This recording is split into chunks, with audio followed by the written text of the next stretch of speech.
దేవుని పిల్లలారా, ప్రభువైన యేసుక్రీస్తు వారి పేరట ప్రతి ఒక్కరికి శుభాభివందనాలు తెలియచేస్తా ఉన్నాను. ఈ ఉదయకాలం పరిశుద్ధ గ్రంథము నుండి దేవుని వాక్యాన్ని చదువుకుందాం. ఆదికాండము 25వ అధ్యాయము 21వ వచనాన్ని చదువుతున్నాను. ఇస్సాకు భార్య గుడ్రాలు గనక అతడు ఆమె విషయమై యెహోవాను వేడుకొనెను. యెహోవా అతని ప్రార్థన వినెను గనక అతని భార్య అయిన రెబెకా గర్భవతి ఆయను. దేవుడు తన మాటలు మన కొరకు దీవించునుగాక. ఆమేన్.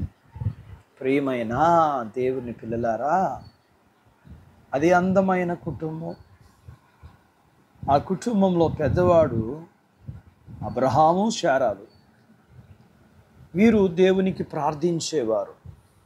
అయితే ఇతను అనగా అబ్రహాముకు బిడ్డలు లేనప్పుడు తనకు బిడ్డల నిమిత్తమై దేవుని దగ్గర ప్రార్థించాడు.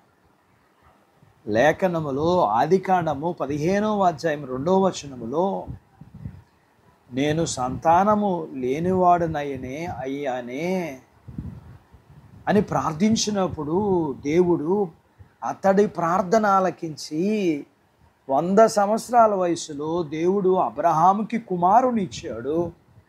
అతడే ఇస్సాకు.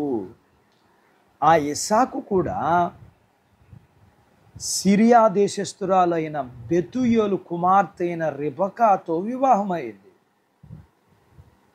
పెండ్లి జరిగినప్పుడు అతని వయసు 40 సంవత్సరాలు. అయితే ఇస్సాకు కూడా చాలా కాలము ఇస్సాకుకి బిడ్డలు పుట్టలేదు. అప్పుడు ఇస్సాకు తన భార్య అయిన రెబెకా గర్భఫలము కొరకు దేవుని యొద్ద ప్రార్థన చేశాడు.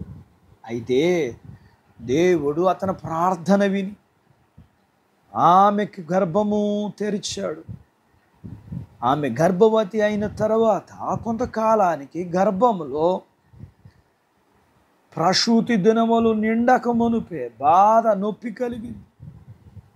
ఆ పరిస్థితుల్లో రెబెకా దేవుని యొద్దకు వెళ్ళి ప్రార్థన చేసింది.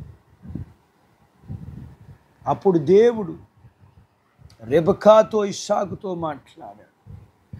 నీ గర్భములో 2 కవలలు ఉన్నారు, వారు పెనుగులాడుకుంటున్నారు అని ఆమె ప్రార్థన విని దేవుడు వారికి సమాధానమిచ్చి ఆమెకు స్వస్థతనిచ్చాడు. ఇలాగా తనకు ప్రార్థించిన అబ్రహాముకు, అలాగే ఇస్సాకుకు, తన భార్య అయిన రెబెకాకు ప్రార్థనలకు జవాబు దేవుడిచ్చాడు. ఆయన ప్రార్థన ఆలకించేవాడు, ప్రార్థనలకు జవాబిచ్చేవాడు. కుటుంబంలో ప్రార్థించే మగవారు, కుటుంబంలో ప్రార్థించే ఆడవారు ఉండడం అనేది గొప్ప దీవెన కదా. ఎందుకంటే వారు ప్రార్థించినప్పుడు వారి కుటుంబ అవసరాలు తీరుతాయి, అలాగే వారికి మేలు కలుగుతుంది. మనము ప్రార్థించినప్పుడు దేవుడు మనము అడిగిన దానికంటే అత్యధికముగా దేవుడు మనకు అనుగ్రహిస్తాడు. అటు బాధ్యత దేవుడు నీకు దయచేయునుగాక. ఆమేన్. దేవుడు తన మాటలు నీ కొరకు దీవించునుగాక. ఆమేన్.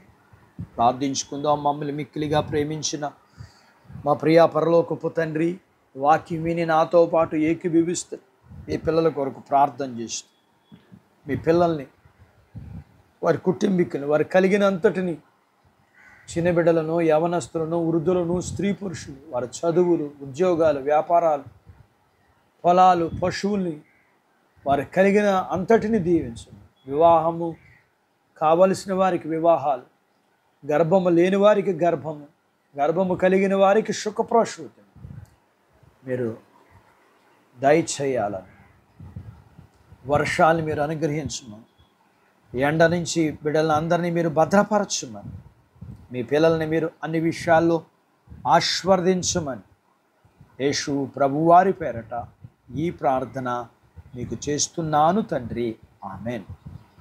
దేవుడు మిమ్మల్ని దీవించునుగాక. ఆమెన్.